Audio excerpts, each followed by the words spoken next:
Hi, this is Chaz Palminteri, and if you're thinking about getting your eyes done, the only person to see is Dr. Rothman of LASIK of Nevada. I flew all the way from New York to be here, and Dr. Rothman did my eyes. And all I could say is, it's a miracle. I could see. You see Dr. Rothman of LASIK of Nevada.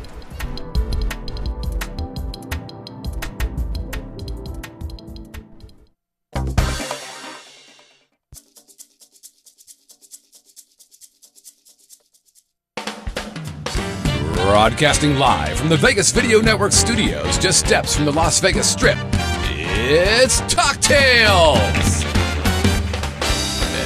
And now our host, she's our very own kaleidoscope of talent. What? It's Kelly Clinton!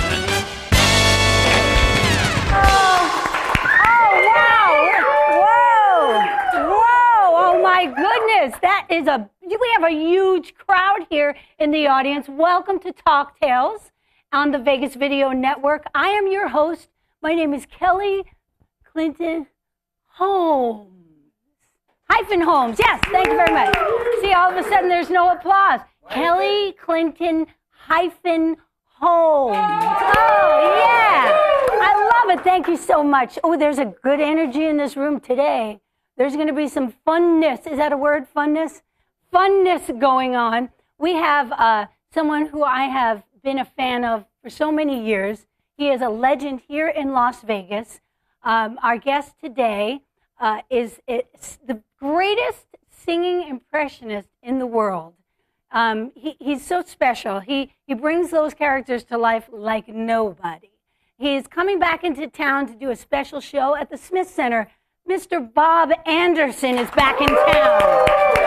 Bob Anderson, huge, big star. Before we meet Bob Anderson, he doesn't have a hyphen in his name. We're going to introduce you to our orchestra, our Talktails Orchestra. They are over there. Their name is Kenny Davidson. Look at that orchestra. Wow, you are blowing us away with that sound. Hi, Kenny. How are you? Nice to see you. Good He to plays see you. at Don't Tell Mamas. Go and see him. He's also doing a special performance at the Bootlegger tonight, I believe. I believe so. In fact, the people are calling to see if they can get reservations right now. Yeah. It's crazy in here. I also want to say hello to our producer, director, Mr. Scott Whitney. Everyone say hello, Scott. Hi, Scott. Hello, Kelly. The phone's ringing off the hook for you is. in here. We also deliver pizza. Anyway, Scott, how are you? I'm good. You have been busy this weekend, haven't you? I have been so busy. I remember last week we mentioned that I was doing a show with Bill Fain. Yes. Ragtag Entertainment. Yeah, there you go. There's the program. Yep. It's about 5 pages long because there were Was it a long show? 500 singer, dancer, musicians in the show. It was a huge success. The show was really long, though. The show was like 4 hours of action-packed entertainment. Was it really 4 hours long? It was 3. I know Bill is here. I think it was 3 hours and 45 minutes. Ask my bunions. But it was spectacular. Was it supposed to be that long? I'm not sure, but all I know is we were thrilled that the audience stayed, even after an intermission. That's how good the show was, though, one after another. We have so much talent here in Las Vegas. And you sold that room out, right? It was a huge room. LVH, Bill said, we have never seen that room so packed. The balcony, the sides. That's huge. It was amazing. And I don't know if we can work it into the show, but my trumpet solo was a big hit. Was it? So, I think I saw a picture of you with a trumpet, and I thought, wait a minute, more people for the orchestra. You know what? That's true. I could join the orchestra. That's it. Also, no, that's too good. That sounds too good. No, it was hit and miss. But, so Scott, have you seen any good movies lately? They don't let me get out very much. Is that so? You haven't been to the movies? I haven't, not in a long time. Well, when you know what, you need to go. You need to take your beautiful bride, Alyssa, and take her to see Lincoln. Oh. It was phenomenal. Really? First of all, you forget completely that it isn't Abe Lincoln right there that you're watching. I did insist with Clint that we sit in the back row. I was going to say, because they know how it ends. It was so great. It was so great. And the popcorn is just... you really don't get out that much, do you? Well, you know, they don't let me out. But speaking of getting out, not that anyone really, I don't want to bore you again with my PICC line IV, but I am breaking out of this thing on Friday. Is that right? That's right. I'm breaking out 6 weeks early. I was going to say, that's early. And I am totally back in Zumba if anyone wants to join me at the athletic club. One more thing I want to talk about before we bring on Bob Anderson. Okay. Big fan of, how many of you watch 60 Minutes? Right? Big fans for so many years. And the show is great. They have, I think they're trying to change it up, though, a little bit. They, you know, maybe they're a little tired of looking at Morley Safer, who I think is quite interesting looking and handsome. And Leslie Stahl, very attractive woman. They're going for a younger demographic, I think, because Clint and I were watching, and I wasn't sure if I was watching like a sex channel or 60 Minutes. She was beautiful, which is fine, but I mean, the close-ups for her, when it was her, she'd say, "So when did you know the operation was happening and the cocaine was there? And when did you go in for the kill?" Easy now. Easy. And then he would answer, and he looked like he was having heart palpitations. And then she said, "You're really on top of the case, aren't you?" When did you pounce? When did you pounce? Really? Onto the... It was just, I don't know, but Clint was like, "I think it's good." Anyway, we're going to find out what Bob Anderson thinks of all that. He's going to bring all the stories of the years, of all his years in entertainment, with the great entertainers like Sinatra, Dean Martin, Sammy Davis, and we're going to find out what he's doing now. He is all over the place. We'll be right back on Talktails with Bob Anderson. 3, 2, 1. Oh, I need to come up with something funny to say. 3, 2, 1. Wow. But the co-host. Really, I have to say watching. Well, I'm doing... That's how you do it. You dare Really? watch. There Okay. you go. I got it. We are the Odds Couple. Hi, my name is Scott Pritchard. And I am Anthony Padilla. You're watching the Vegas Video Network. You are. You are. We are too.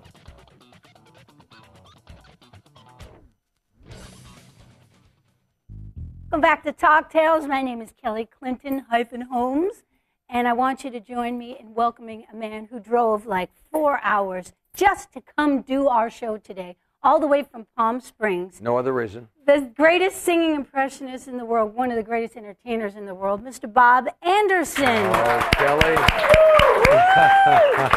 Bob!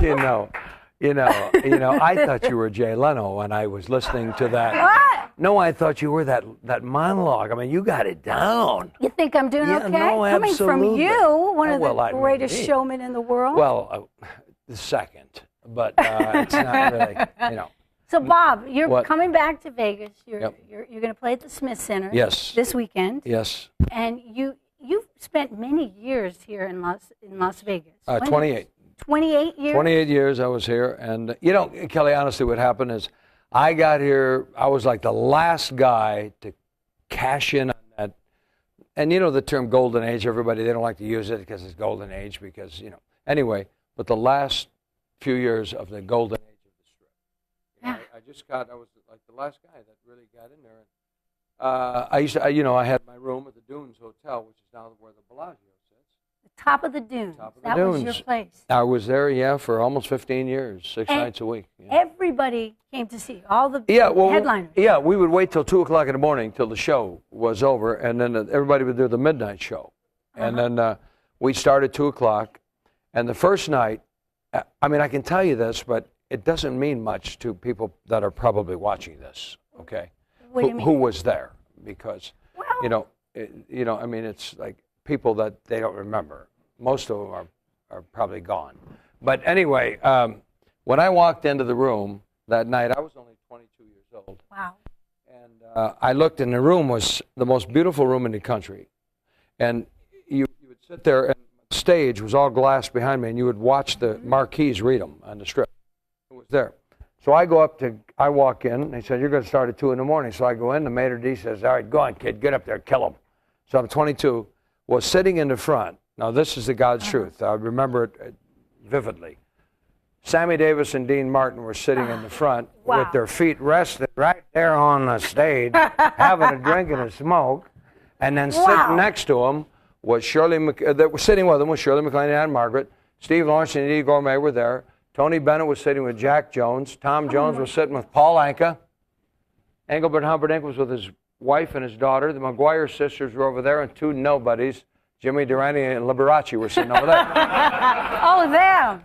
And that's my goodness. Every night it was like that because we waited till 2, till the midnight show let out, and then everybody used to come to the top of the dunes. But before that, there was always like a lounge somewhere that the stars used to go, as you know, everybody still does. Right. And they go and they get a place to hang out. Keely Smith and all of that. And they used to hang out. Well, at that time, they went to the dunes. Right, because they heard about you. Who was the first one? I read something today, and I don't know if this is correct. I know Merv Griffin, but did Nancy Sinatra see you first? Yes, she did. Real quick, because the story's too long, but I can do it in 15 seconds. Have you actually timed the story? No. I just got back from Vietnam. I was in the 4th Infantry Division. I want to clear my head. I got my old ugly Volkswagen. I had cutoffs on, sandals, long hair. I might even smoked a little weed. I'm not sure. Maybe. Don't write that down. I can't say okay, that I didn't say I did. Okay, so I couldn't remember. So anyway, when I walked into the Sahara Hotel, not in show business. Nancy Sinatra was on stage with the Everly Brothers. It was 3 o'clock in the afternoon. All of a sudden they got in a fight. Wait, Nancy Sinatra and the Everly Brothers. No, the Everly Brothers and Nancy, they started arguing about something. Oh, this is great. So all of a sudden the Everly Brothers got so upset with each other, then they started fighting with it. They quit and walked off the show. She was going to open in 3 hours.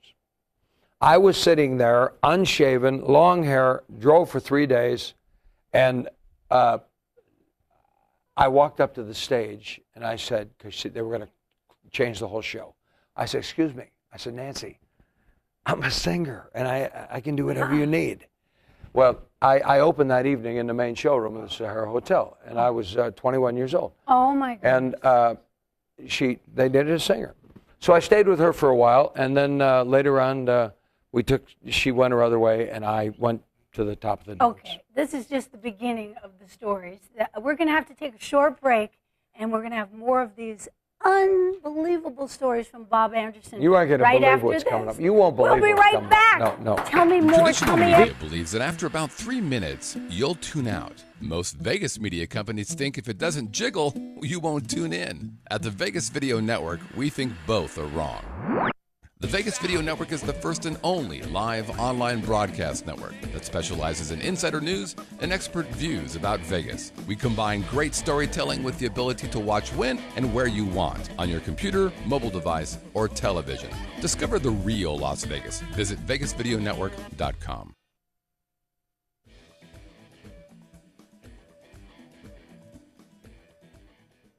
Oh, welcome back to Talktails. We are talking to Bob Anderson, who has had the greatest experiences in the world. It's fascinating. Tell me more, Bob. Tell us more. So Nancy Sinatra, all of a sudden, 22, long hair, you come up to her, and she trusts you when you say, I'm an entertainer. Well, she says, you're on, kid.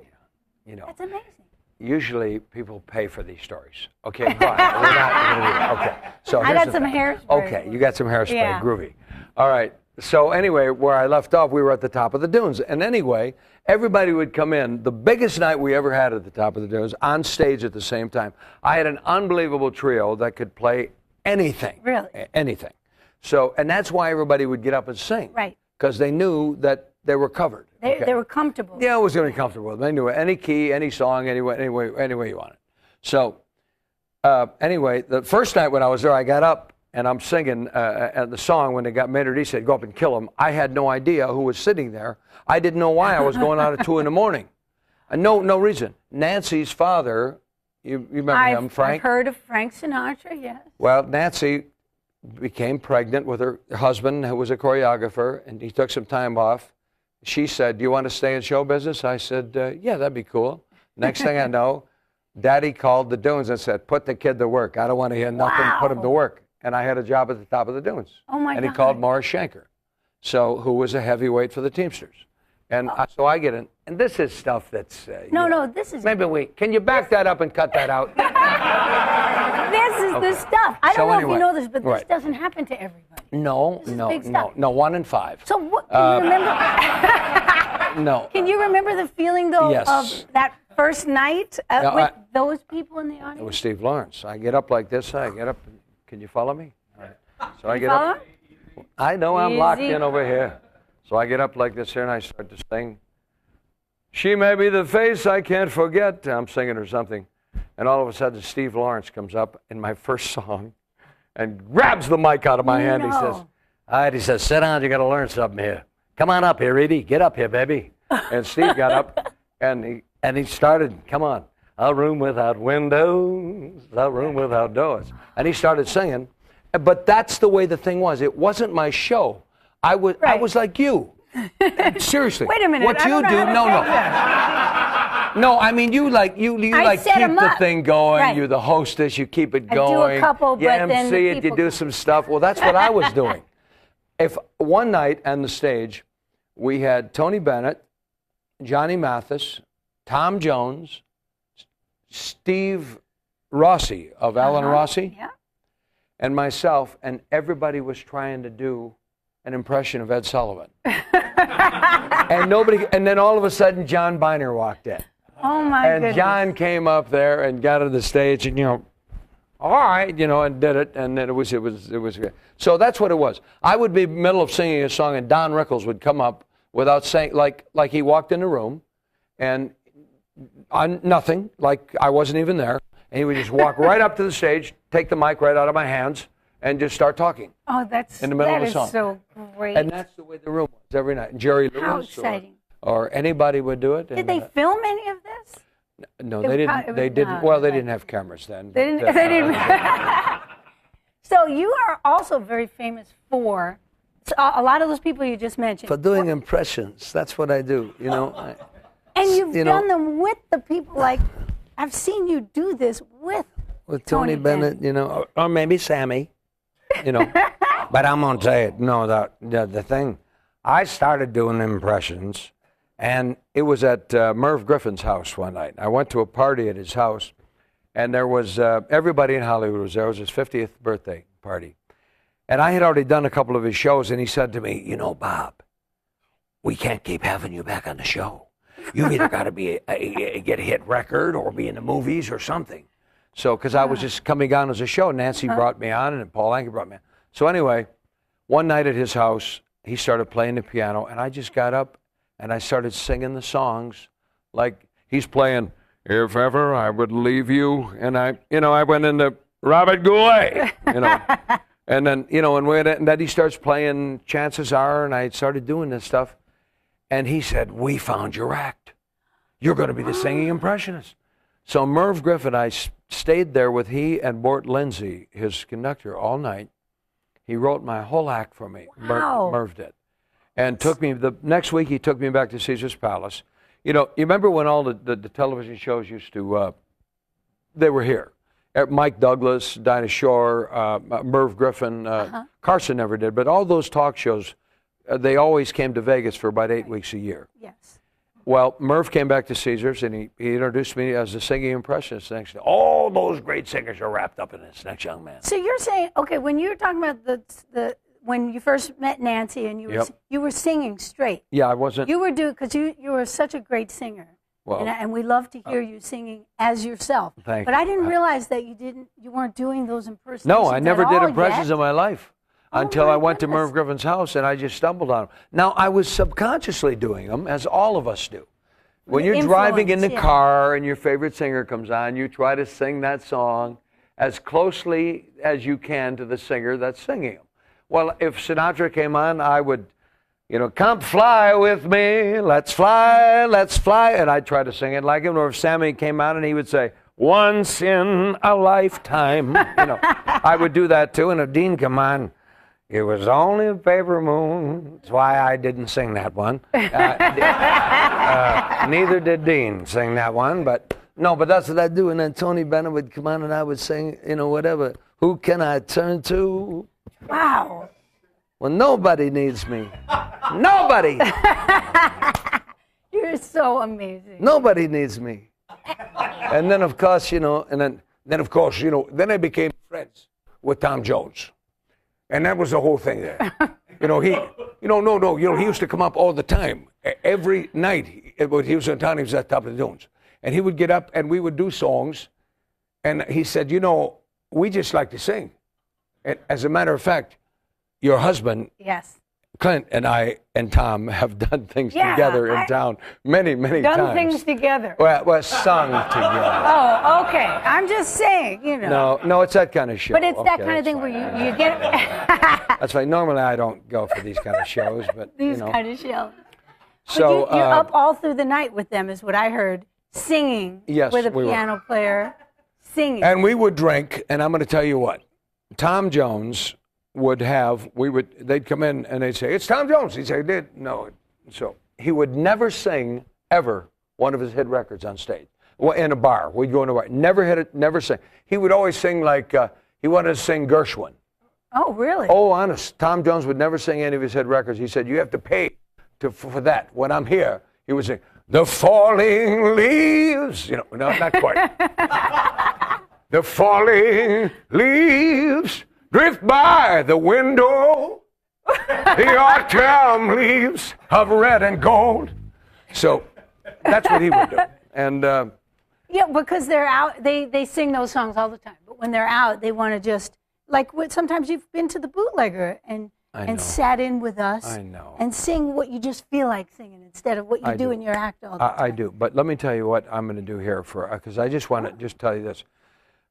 I have not had the opportunity, obviously, to work at the Smith Center. Okay, I was just down there now for the stage diagram and set it up with Vince. It is so gorgeous, and and I know he did your hubby's there every month and stuff. Every month, and it is such a great room. So what I'm doing though, and they said to me, Bob, we don't use spotlights here, and I said, cool, man. I like that because it's going to be like a wash type of stage with a jazz atmosphere. So what I am not going to do, not only at the Smith Center, but people who are watching this, if you're going to come to my show, you're not going to hear Engelbert Humperdinck and Neil Diamond. I'm all done with that. What I'm going to do is I'm going to sing as myself. I'm running out of time, folks. Okay? But you look great. I'm going to start. No, what I'm doing, though, is I'm going to do the show, but I'm going to sing. I have such a great quartet with me that's going to be there. We're going to sing the great pop jazz songs from the American Songbook and stuff, but the obscure tunes that you haven't heard that have not been overdone. But then in the middle, I'm going to throw in Who Can I Turn To? Great. And Mal Torme. And, we're going to do Mal Torme and Joe Williams. I'm going to do those type of guys, but just the great guys that belong in that room. Yes. And it's only, it's just going to. Jazz. And I'm so excited about working the room because it looks so intimate. It is. And so warm. It's such a great room. It's so perfect for you. Yeah, so you can just relax, and just like, hey, man, all my tomorrows, and all right, let's do that, And when you say Vince, you mean Vince Falcone. Great. Yeah, Vinny Falcone. I've known Vince. There used to be hey, don't we take commercials in this show or what? Huh? Only if you really need to. No, I don't. Go to the restroom you need or something? Okay. Vince Falcone, when I I first came to town, was working at a club. It was an after-hours bar, and it was on Tropicana, and it was called the Tender Trap. Now, I don't know if anybody in here goes back that far in Vegas, okay, but it was called the Tender Trap. Well, I walked into the room, and I was working with Nancy Sinatra, okay, and I was like, I didn't know anything, didn't know what I was doing, didn't know anything I was doing. That was a rotten impression of what's that? That Yiddish man on Broadway. Oh yeah. We got a lot of people in here who do it way better than me. Okay. That's why I never did talking impressions. I'm telling you the truth. I never did talking impressions because there were too many good people doing them. How are you going to beat Frank Gorshin? How are you going to beat Rich Little? David Blair. Fry, Dennis Blair. No, seriously, how can you beat those people that were actually the best at what they did? And I said, forget it, man, I can't do that. But when it came to the singing, that's where you That's literally. where I came in. That's where Bob Anderson came in. Hey, this vodka's kicking in here. We have more. No, that's good vodka, dude. That's Sky vodka. Is that vodka? I thought it was Pop-Off. I thought it was Pop-Off. For you people in Detroit, Pop-Off vodka, that's a rotten stuff you could drink, okay? You're from Detroit. So, but anyway. Okay, so what were we talking about? Well, I don't know what you were talking about. You were talking about. I'm going to say that. Does anybody in here? Nobody was listening. You got 80 people here. Nobody knows what I was talking about. You were talking about the Smith Center and the Tender Trap, and then you walked in and the Tender Trap with Vince Falcone, and he had Bob Badgley, who was a bass player that some of you may remember. Bob passed away last year, but Bob was with Sinatra for a long time and all this stuff. And another drummer, I don't remember his name, but I was in there and I said, hey, Vince, or I said, Mr. Falcone, I said, can I sing a song? He said, yeah, man. He said, do you know any songs? I said, yeah, I know a couple. So I said, well, here's a list, pick one. So that was it. So I got and sat in with Vince, and that's how our relationship started. And Vince and I have been friends and working off and on together for over 30 years now. He's terrific. Vince Falcone is, there are a tremendous amount of people that how do I say this without, who's ever watching, I love you all, okay? But here's the story. There's a lot of B piano players out there, okay? A is another level, okay? But A, that little bit above A, it's a handful, Yes. And Vince is right in that up there, those guys it's like magical. That. Yes. Yeah, and the same guy that your husband worked with in New York who's unbelievable. What's his name? Jeff Mike Nyman? Renzi. Oh, Mike Renzi. You got Mike Renzi, Lee Musiker, people like that, and people in that league are just, and Vince is right up there. Yeah, he's one of the guys that you can say, Vince. Last night when we were young, and he'll say, yeah, this key, last night when we were young, love was a star, a song on song, and he just, that's beautiful. It's gorgeous. And that's what I'm doing, Kelly, today. So you're doing you're singing your heart. Yeah, because you don't hear it anymore. No, you don't. We don't hear those great songs anymore, and there's not enough of it, and they're just too good. Oscar Hammerstein and the Gershwins and Rodgers and Hart and Cole Porter, there's just too much of that music out there that is there. Tony Bennett said to me and it's on the internet if you want to look it up. If any of you people watching have a computer, on the internet. Yeah, and you go to bobanderson.com and you'll see an interview of Tony and myself talking for about 18 minutes, and we're backstage at the Paris Hotel talking. And I said, Tony, man, you covered every song. I said, you've covered every. He says, I'm telling you, there's a treasure chest of songs out there that nobody's touched yet, and you got to just keep doing those great songs because that's what you got to keep it going. So now, at my point in my career, in my life, I'm singing more. I'm going to give the people. I'm going to give them the people that I really want to do. Mm-hmm. Tony Bennett, and recreate Sammy and Dean and Frank and make it a cool thing. Well, we're coming Friday night to see you, and we're bringing friends. We have a live chat question for you. See, there are people watching. Oh my goodness. And they care. And they're on the computer. They have on the internet. You actually just answered it. I hope it's on a Mac because nobody knows how to work that. Well, when is the date you're playing at Smith Center? That is a really good question. That is a good question. I think it's the day after Thanksgiving. So that would be Friday, the 23rd. Okay. 24th. I thought Thanksgiving was always on the 24th. Was it? No, that's Christmas, 25th. That's it. That's right. The other one does. It's always the last I Thursday. Get those two mixed up. Okay. No, but so here's the thing. 23rd, 4th. Are you doing a matinee on Sunday too? Yes, a matinee on Sunday, and there might be seats available still. Yeah, you got to give it a shot. You know, you got to give it a shot. If not, they'll bring other chairs in. Bring more and set chairs them around. in. We'll bring more chairs in. No, Wait, the day after Thanksgiving, which is Friday, the Thanksgiving weekend, I'm going to be there Friday, Saturday, and Sunday. That's right. And I kind of feel like we're coming to the end of our interview. Yeah, we are kind of wrapping it up, but I have to ask you to sing. Oh, will you sing something? Oh yeah. Okay. Or can we do Dueling Wains for a minute? That'd be wonderful. Because the parker's melting in the dark, Bob. Well, first of all, Kelly, I'm going to tell you something. You know, I've been listening to you sing for years. Absolutely. And you know, absolutely. And you know what? The only thing that you're missing, well, I can't talk it. I'm not going to say it on the air. A monicum of success.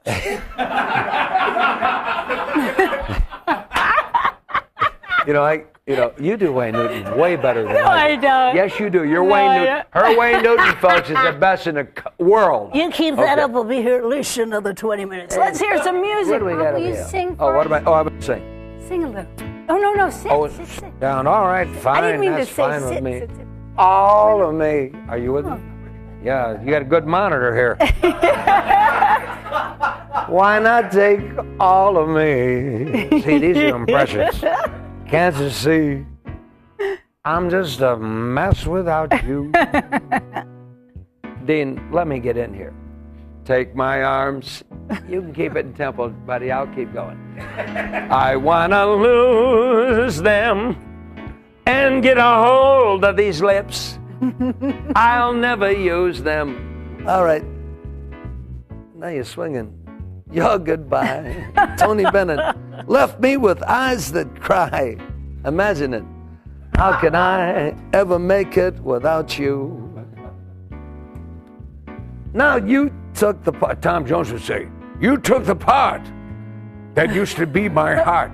And Frank Sinatra would go, slow down. Where are you working tomorrow? All right, so why not take all of me? That's all we're going to do with that one. Mr. Bob Anderson at the Smith Center. Oh, thank you, Bob. Love you, love you, love you, love you, love you. Hey, does Dennis Blair have to come out, or can I stay? I don't think you It's do. all yours. This is all your show. It's just